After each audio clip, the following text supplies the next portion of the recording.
Hello, hello. I gotta get to Exodus 9. I just hopped on my YouTube channel. I never get on there except when I just click post the video. My last one on Netflix, the special, got a bunch of views. Well, for me, it was like 100 some. I was like, jeez, I should do stuff like that more often. But I don't want to. So, Exodus 9. Alright, we walked through how the plagues, you can kind of explain them as far as why they would occur in this sequence. The water, everything turning to blood, can't really explain that because it's everything. It's the wells, it's the stuff that they've already brought up from the wells in their bowls and stuff. But anyway, you see how that would bring about, all the frogs that were in the water. Of course, they're going to come to land because the water's destroyed, blah, blah, blah. And the bugs, when all the frogs die. And remember, the real miracle that's going on isn't that necessarily all this is happening. It's how Moses, right when he prays for it, that's when it stops. So, I said in my last video, it's kind of cocky, which I like, how Moses tells Pharaoh, all right, you tell me the time to pray. You tell me when, and that's when it'll stop. So he couldn't, do one of the, like a tricky thing where pray and then 25 days later it's better. And he's just like, yeah, I prayed and it happened. No, it's when he prays. And he lets Pharaoh choose when that is going to be. And that's when it stops. That's the real miracle, at least in my eyes. That's the crazy thing. But we also have to understand Pharaoh's heart is hardened. Now, I don't want to get into the whole dogma doctrine debate. I'm no scholarly man. So I won't get into predestination and God hardening your heart and all this stuff. But what I will say is let's look at this from just, say, for a secular point of view. And just understand the mentality of Pharaoh. Okay, be quiet. Dog's eager today. So Pharaoh, first off, he sees himself as a god. They look at it from the Anunnaki understanding, the Nephilim understanding, whatever you want to do. They view themselves as gods. We even see this in, the divine right to rule in the Middle Ages in Europe and stuff. So the pharaohs really see themselves as a god-like ruler that should be worshipped like God. And this other god, who's in Pharaoh's eyes, they're like on an equal playing ground. Maybe he's a little tougher, but like humans are here, here's gods, and maybe this Hebrew god's a little stronger than him, but he isn't like that. He still sees himself as a god. So that's one reason he's hardened. The second reason is, know this about history, ancient Egypt, before what's going on here in the Bible, ancient Egypt was better than this Egypt as far as the pyramids got worse over time. All their structures kind of degraded. Their ancient history is when they were powerful. They're still trying to hold on. And then for the last 400 years with the building everything on the backs of the Hebrews, slowly making them, first using them as a buffer, as a military buffer zone in Goshen against the tribes of like the Amalekites and the Hittites and the Hivites, so they didn't have to worry about warfare too much, and they had a time of peace. They start to build up wealth. Then the Hebrews start to multiply too much, so they slowly take away their freedoms and make them into a slave class that builds their treasure cities. So now they have this wealth that's built on the back of the Hebrews. That is their buffer zone, so if anyone attacks, now they don't let them do military stuff anymore. Egypt has their own military, but still there's this buffer zone, so they don't really care if they start getting attacked. It's just going to kill a bunch of Hebrews, and then their military will go take care of it before it gets to Egypt proper. And this is their whole working class that they don't have to pay for. Egypt is on the rise. And Pharaoh, his father and his grandfather, they've been building this. And now it's his. And he has this lineage, this legacy to uphold and to carry on. So he can't let them go. And think Game of Thrones style. If he does this, it's kind of like giving into terrorism, Because look at it from the Egyptians' point of view. This isn't their god. Like, we don't negotiate with terrorists. So if he backs down from this, if he lets them go, he's seen weak. And his whole status, his whole ruling ability is built on him being godlike and this ultimate powerful being. And if he gives in, this opens the door for, like I said, the Game of Thrones to start happening and people to start vying for that power seat right there. Maybe he's not the one divinely right to rule. Maybe it's me because I'm cousins with him and I also have the same blood. You see what I'm saying? So he can't do this. He keeps saying that he'll let them go, and then he changes his mind after the thing ends. Because again, he doesn't fully believe the power of their God, even though the miracles keep upping. He doesn't fully believe the power of their God. He's seen his magicians do things. So he thinks, okay, this one's over. What's he got next? He hasn't got nothing in his bag now. He's used it all up. Well, we'll see. We'll see, you know. And again, God's doing this to show his power to the world. We'll get into it when we get further into Exodus, but understand, this is now one of the most powerful nations in the world, taken down by their own slave class, not by the slaves revolting, but by their God performing miracles.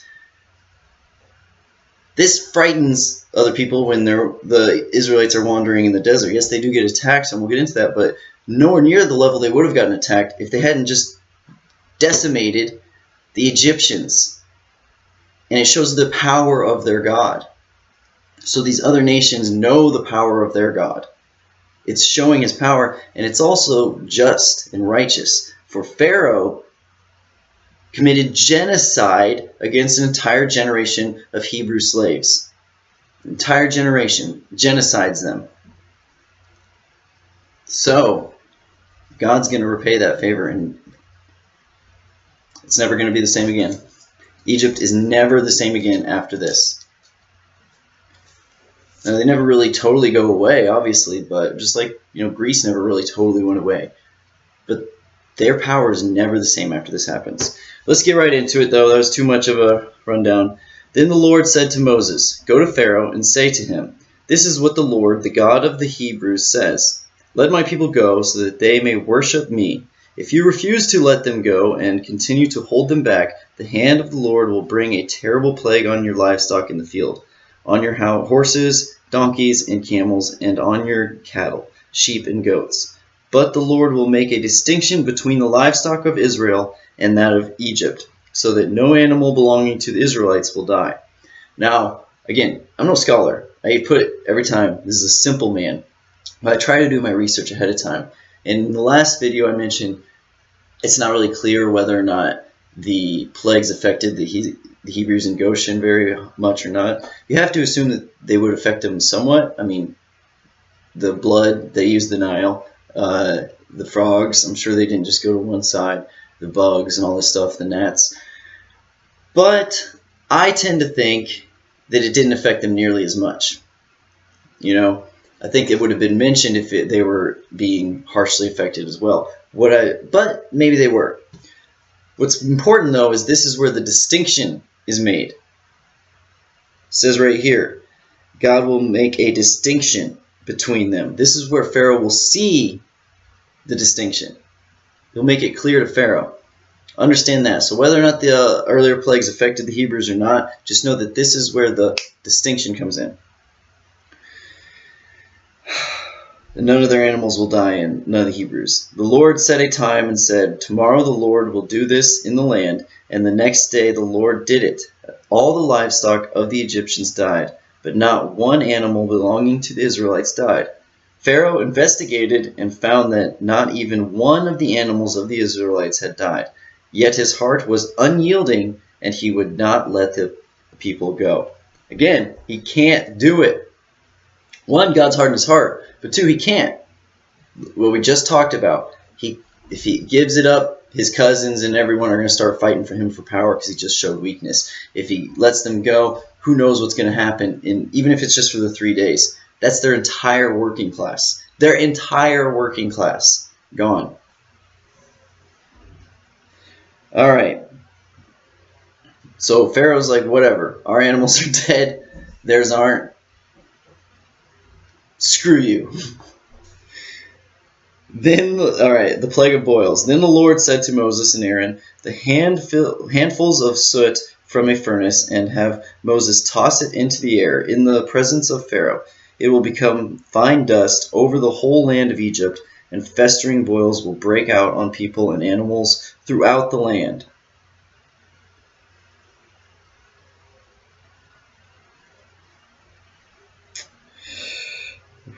It's like dust throughout the land. That'd be weird to see. I wonder if you could see the dust spreading throughout the land. So they took soot from a furnace and stood before Pharaoh. Moses tossed it into the air, and festering boils broke out on people and animals. The magicians could not stand before Moses because of the boils that were on them and on all the Egyptians. But the Lord hardened Pharaoh's heart, and he would not listen to Moses and Aaron, just as the Lord had said to Moses. That's funny to me. The magicians couldn't stand before him because they were covered in boils also. Doesn't say because they didn't have power anymore. You know, they still had their dark magic or whatever, but they were just too embarrassed because they had boils, you know. Some Harry Potter stuff right there. Like, Hermione won't come out of her room because somebody got her with a jinx that makes her nose big or something. Alright, the plague of hail. So these are getting more intense, understand. The plague of livestock, again, you can explain through science a little bit with all these bugs coming around and all this death and the blood in the water. Disease is going to come. You know, it makes sense. And it also makes sense that it may not have affected the Hebrews because although Moses' laws haven't been written down yet, a lot of his laws didn't just like come up with them. First off, God gave them to him. But these were the same laws that Noah, Lamech, Enoch, Methuselah, Seth, they all knew these laws. And a lot of those laws are for cleanliness and taking care of your animals properly. So that might explain why their livestock didn't get sick. Okay. The plague of boils, I mean, he blows the dust. Who knows? Who knows what the heck the dust is from the furnace is about? It's probably just to show that even though you can explain these boils through science, because of the disease that spread through the animals and now it's affecting humans in a different way because we're different DNA. The dust, I think, is kind of just done to say, hey, although science can explain that, shut up, it's me, God. Like, even though you can use science to explain this, it's not science. It's me. I'm doing it. All right. Verse 13, the plague of hail. Then the Lord said to Moses, get up early in the morning, confront Pharaoh, and say to him, this is what the Lord, the God of the Hebrews, says. Let my people go, so that they may worship me, or this time I will send the full force of my plagues against you and against your officials and your people, so you may know that there is no one like me in all the earth. For by now I could have stretched out my hand and struck you and your people with a plague that would have wiped you off of the earth. But I have raised you up for this very purpose, that I may show you my power, and that my name might be proclaimed in all the earth. You still set yourself against my people, and will not let them go. Therefore, at this time tomorrow I will send the worst hailstorm that has ever fallen on Egypt from the day it was founded till now. Give an order now to bring your livestock and everything you have in the field to a place of shelter, because the hail will fall on every person and animal that has not been brought in and is still out in the field, and they will die. Man, you have to love the way God talks, because he's God. Okay, people like Larry Bird, Reggie Miller, Michael Jordan, they're all like known for being these cocky trash talkers, but they could back it up so well that people kind of love them for it. No one can back it up better than God. That's why it's so great. It ain't bragging if you can back it up, you know. I just love the way he talks. I mean, he's God, so of course. But just the power that comes from it. You know, there's so many of these with Moses that it's so great. I am who I am. Or, you know, where he tells him, who put the tongue in your mouth? You know, who put the hair on your head? This right here. He's telling Moses to get ready. Because this hailstorm's coming.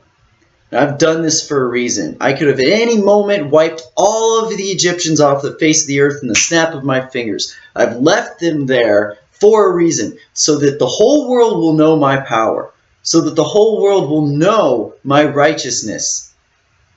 Now, many will see this as like, oh, and even today, people will say this shows the harshness and the wrath of God. Well, good.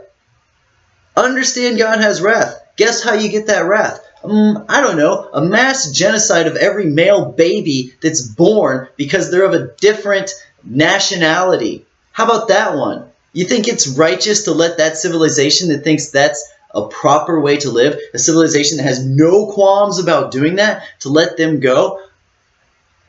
To let them survive? And God doesn't wipe the Egyptian people off the face of the earth, because although they were fine with letting it happen, I'm sure there were good average Egyptians. Yes, they had to suffer through this because they were complacent with letting a genocide happen to the Israelites, but God is mercy. He doesn't wipe them out. He destroys the power of the nation of Egypt because the nation state of Egypt is evil. But he doesn't destroy the common people of Egypt because God is merciful and he is righteous. He wipes out the power of Egypt. Yes, he ends up killing the male sons of Egypt. Righteous act. It's righteous. He is doing this to show his righteousness, his power to the world. And people will still say that, like, oh, but the fact that he killed all the oldest born is so evil. God can't do evil.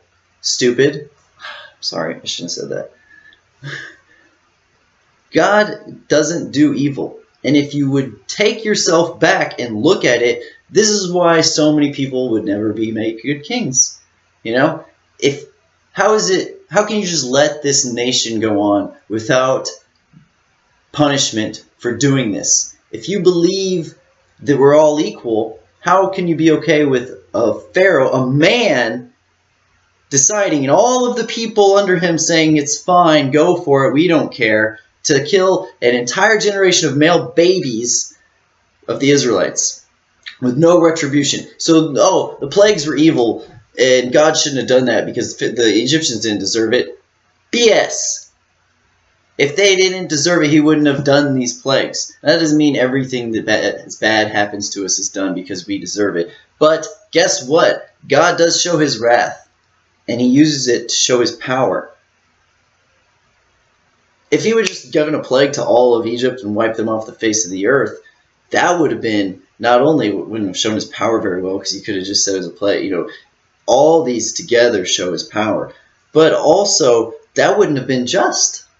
Because again, even though Egypt was complacent with it happening, there were still decent people in Egypt.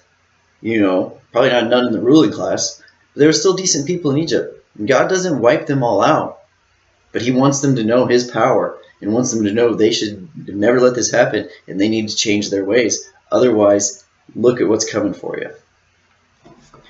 Sorry to get into that rant, but man, it's just the people who say that, God's so wrathful in the Old Testament. Look who he's showing wrath to, okay? He's not showing wrath to just people who, are nice to their parents and do good things, but once in a while they have premarital sex. No, that's not what's going on. Okay, he's showing wrath to people in civilizations where rape, murder, corruption, human sacrifice, these are virtues, good things. Why not do them? Serve yourself. That's who he shows wrath to. Genocidal maniacs. God isn't fair. He's like, what? You don't even know what fair is. All right, verse 20. Those officials of Pharaoh who feared the word of the Lord hurried to bring their slaves and their livestock in. Those who feared. Now, it doesn't say that they necessarily worshipped and, followed God's teachings, but the Pharaoh's officials are starting to understand. Pharaoh isn't, because he can't give up power. Those officials of Pharaoh who feared the word of the Lord hurried to bring. So they're starting to understand. Again, God even gives them warning. Do you understand? Oh, he's so vengeful and wrathful. He's such a jerk in the Old Testament. What? Hey guys, get your livestock in.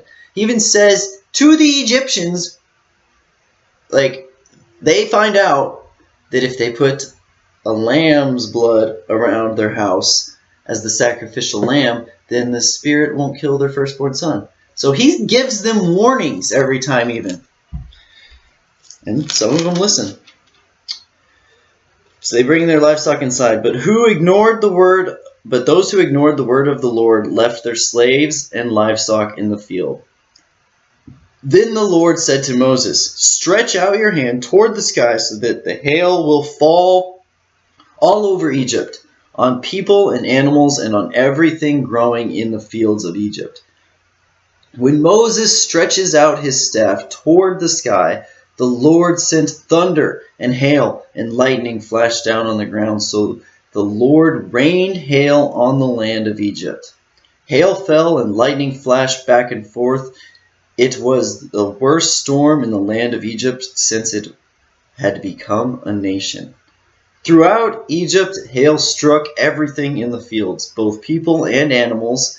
It beat down everything growing in the fields and stripped every tree. The only place it did not hail was in the land of Goshen, where the Israelites were.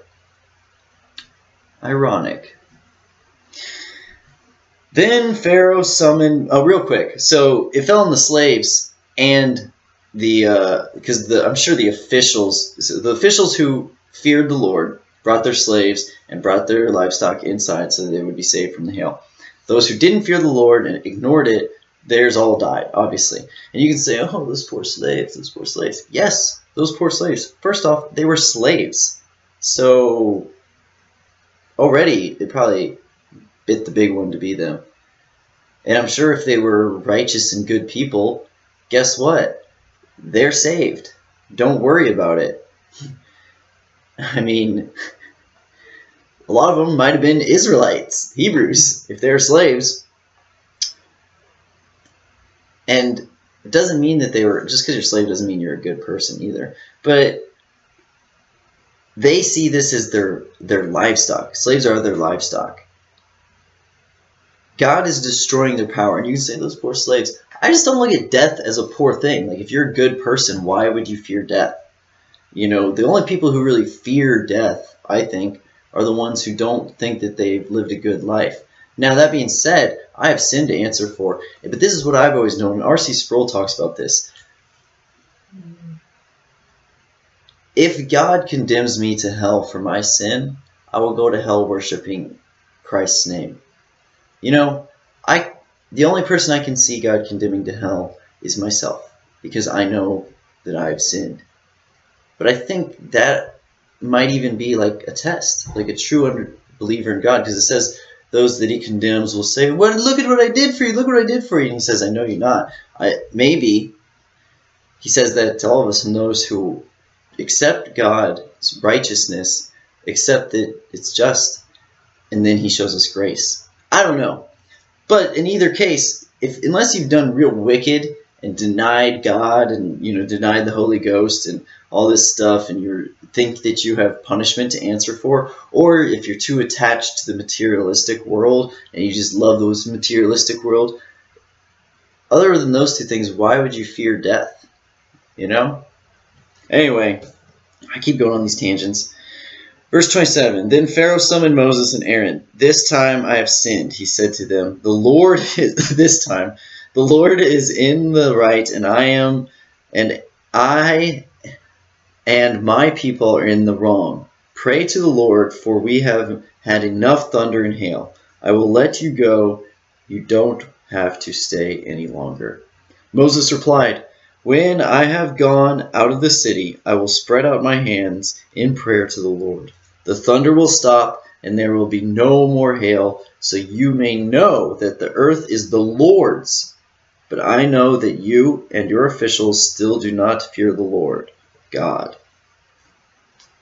The flax and barley were destroyed, since the barley had headed and the flax was in bloom. The wheat and spelt, however, were not destroyed, because they ripen later. So Pharaoh's like, you're right, we're wrong, please go pray. Moses is like, all right, I'll go stop the hail, but I know that you don't really fear the Lord. And how does he know this? Maybe Pharaoh put on a good show. He didn't necessarily say it like that. But God said that he's going to harden Pharaoh's heart. So Moses knows that he's telling a lie. But he still does it anyway. God doesn't want to continue the damage. He wants them to repent. Think about how many Egyptians are repenting, though. Think about that. How many of them are repenting at this time? Some of Pharaoh's officials already are starting to fear the Lord. You don't think that these plagues caused many Egyptians to start considering and changing and looking into the Hebrew God and following him because of his power and his might? And then they saw the righteousness and loving and caring nature of him?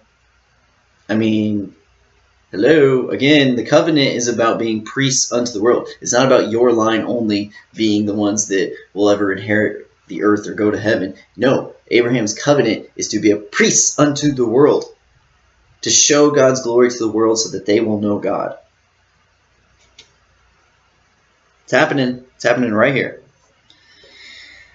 Then Moses left Pharaoh and went out of the city. He spread out his hand toward the Lord. The thunder and hail stopped, and the rain no longer poured down on the land. Then Pharaoh saw the rain and hail and thunder had stopped. He sinned again. He and his officials hardened their hearts. So Pharaoh's heart was hard, and he would not let the Israelites go, just as the Lord had said through Moses. Okay. So next one we'll do, it'll be the plague of locusts, plague of darkness, or some sort of eclipse. And then finally, the next one after that, chapter 11, will be the death of the firstborn. All right. And again, it's not all male babies either. It's the firstborn. Because Pharaoh wiped out all the male babies. So what's going on here? Let's wrap this up quickly.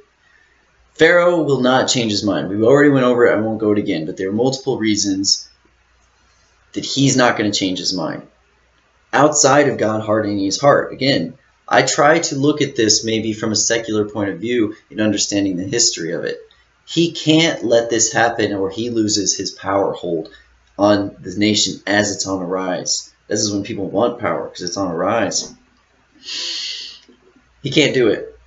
He doesn't fully believe that the next plague is going to happen each time. He thinks when they stop, they stop. He doesn't believe in the power of God. But what is happening?